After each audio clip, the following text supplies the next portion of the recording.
Et bonjour à tous les amis, c'est Perceda et on se retrouve aujourd'hui pour une nouvelle vidéo et une vidéo débrief des 32e de finale de Coupe de France où le FC Sochaux Montbéliard se déplaçait sur la pelouse du stade béthunois. Ça a été un match très compliqué pour le FC Sochaux, on va revenir sur absolument tous les détails, mais il faut aussi préciser que c'était un match capital.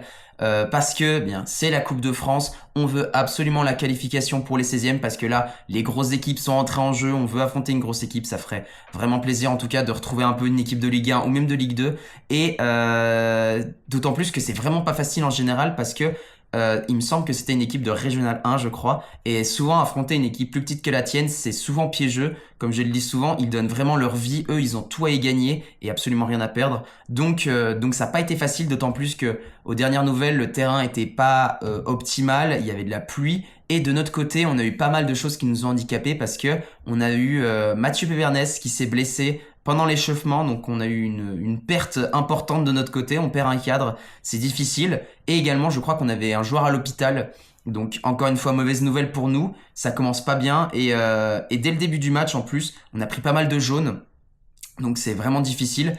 Et également, en plus, il y a d'autres raisons qui font que c'est un match capital. C'était le dernier match de 2025, les amis. C'est la dernière fois qu'on se parle en 2025. On se reparlera les prochaines fois en 2026. Mais on veut finir sur une bonne note. Et en plus, c'était un match à l'extérieur et on veut nos statistiques remontent un peu parce que c'est jamais facile pour nous, en tout cas à l'extérieur.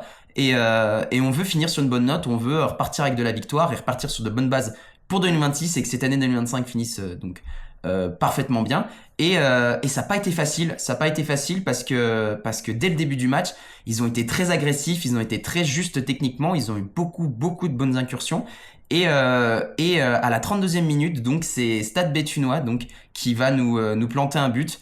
On est mené, c'est difficile parce qu'en plus c'est la Coupe de France donc c'est élimination directe, si on remarque pas c'est terminé pour nous.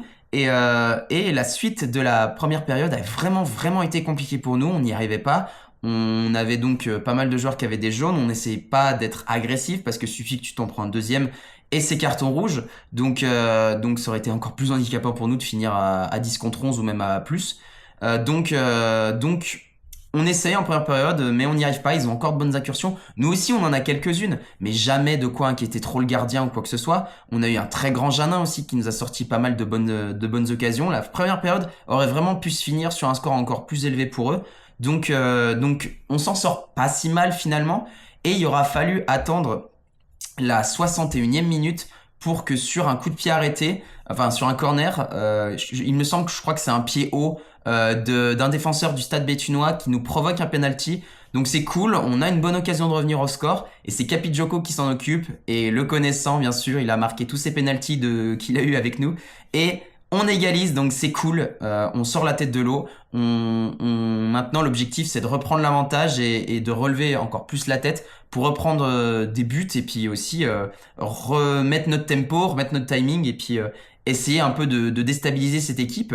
Et en plus, suite à ça, on a eu pas mal de changements tactiques du côté de Vincent Aignan qui ont été vraiment payants. Vraiment, la suite du match a rien à voir avec le début. Et d'autant plus que j'ai vu dans son interview, et c'est complètement vrai ce qu'il a dit, j'avais jamais trop réalisé jusqu'à maintenant, mais le gros point positif à affronter une plus petite équipe que la nôtre, c'est comme eux, ils jouent en Régional 1, nous on est en National 1, et globalement, notre histoire nous relate aussi beaucoup de Ligue 1 de notre part, donc on a beaucoup d'expérience là-dessus, on a aussi beaucoup d'expérience en Ligue 2, et du coup, nos méthodes d'entraînement et tout ça nous permettent d'avoir beaucoup plus comment on peut appeler ça, d'endurance. On est très endurant, on peut tenir globalement presque tout le match à peu près à notre niveau, à notre timing, et eux c'est beaucoup plus compliqué, ils arrivent à être épuisés beaucoup plus vite, et du coup Vincent Aignan a utilisé ce stratagème pour avoir beaucoup plus de bonnes occasions. Et c'est à la 78e minute cette fois-ci, sur coup de pied arrêté, Boutoutao tire le coup franc, la tête, Djoko fait une remise de la tête qui arrive tout droit dans les pieds de Mendes et lui, entrée de surface, frappe puissante, il tue le gardien.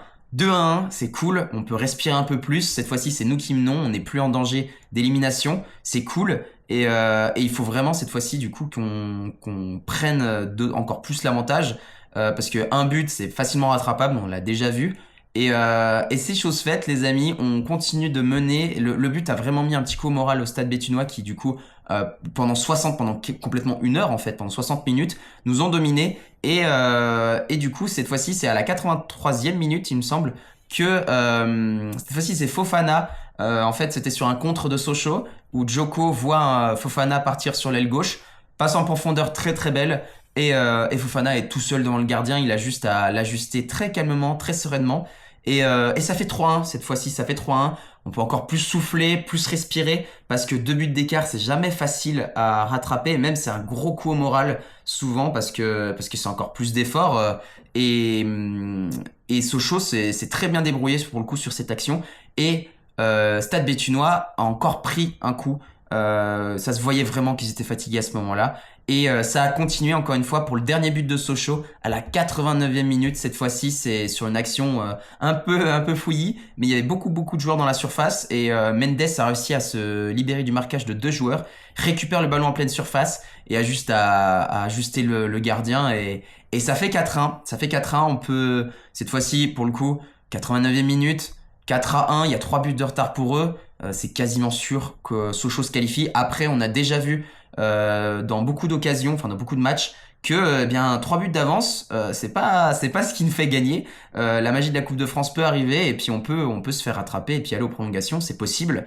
Ça n'arrivera pas. Il y a quand même eu une dernière action pour le Stade Béthunois qui à la 96e minute, cette fois-ci en toute fin de match, arrivera à se créer une bonne occasion et marquera un but, donc ça fait 4-2 et réduise un peu la marge, mais ça ne servira à rien parce que Sochaux se qualifie bel et bien pour les 16e de finale sur le score de 4-2, donc dans un match très très compliqué où on a eu où Béthunois, franchement félicitations à eux, ils nous ont vraiment mis beaucoup en difficulté et on a vraiment cru à un moment que ça allait être très difficile parce que pendant 1 heure, on n'a pas réussi et il a fallu qu'il y ait eu des changements tactiques et même un penalty. Peut-être que sans le penalty, on se qualifie pas. Donc franchement, bravo à eux. Ils nous ont vraiment mis en difficulté. Ils ont réussi à passer les conditions qui étaient vraiment pas bonnes sur un mauvais terrain et avec la pluie. Donc franchement, félicitations et j'espère qu'ils continueront sur cette voie parce que franchement, ils se sont bien débrouillés.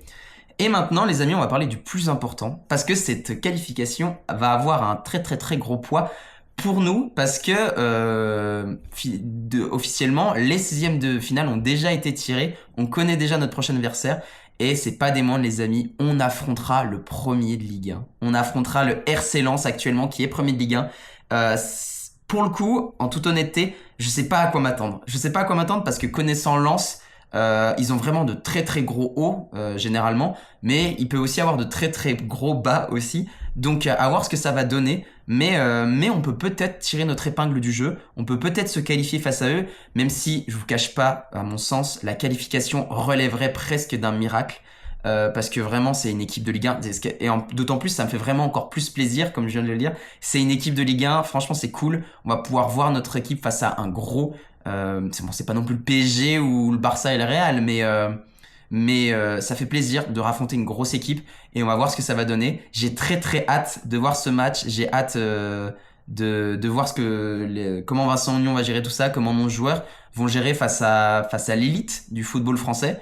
Donc j'ai vraiment hâte et puis j'espère peut-être même pouvoir venir au stade. Je sais pas, à voir ce que ça va donner avec mon travail, mais ce serait cool. J'adorerais. Ce serait la première fois de ma vie que je vois une si grosse équipe jouer. J'étais venu l'année dernière, j'avais vu Clermont-Ferrand et franchement c'était déjà impressionnant. Donc j'espère revoir ça avec Lens, ce serait vraiment cool. Du coup les amis, c'est la fin de cette vidéo, j'espère que vous l'aurez apprécié. Si c'est le cas, n'hésitez pas à laisser un like et un commentaire, n'hésitez pas non plus à vous abonner, ça me ferait vraiment super plaisir. Je tiens à vous remercier encore une fois, je sais que je le fais tout le temps en ce moment, mais on aura pris plus d'une 60aine d'abonnés à peu près en 3-4 mois il me semble, donc je pensais pas que ça allait autant plaire. Merci beaucoup, franchement infiniment, je suis vraiment touché.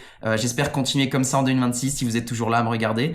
Et également, je vous souhaite un très joyeux Noël et une très bonne fête de fin d'année parce que voilà, vous le méritez amplement, vous êtes les meilleurs supporters. Et également que cette année 2026 commencera parfaitement pour vous. J'espère que vous réussirez tout ce que vous entreprendrez et surtout faites attention à votre santé les amis, c'est le plus important parce que elle est là, on est en bonne santé mais à tout moment ça peut tomber et ça fait vraiment mal à ce moment-là quand ça arrive. Donc les amis, faites vraiment attention à vous, prenez soin de vous. N'oubliez pas, les Sochaliens, on est les meilleurs. On finit le 25 sur une victoire. C'était Percedal. Ciao. Dans les vallées du Doubs résonnent nos chants, jaune et bleu sur nos cœurs, notre fierté vibrante. Sochaux, terre de passion, nos héros sur le terrain, avec force et dévotion. ton chemin. Allez Sochaux, fais-nous rêver. Dans chaque match, fais-nous vibrer. Nos lions sont prêts à tout donner. Pour nos couleurs, pour notre fierté.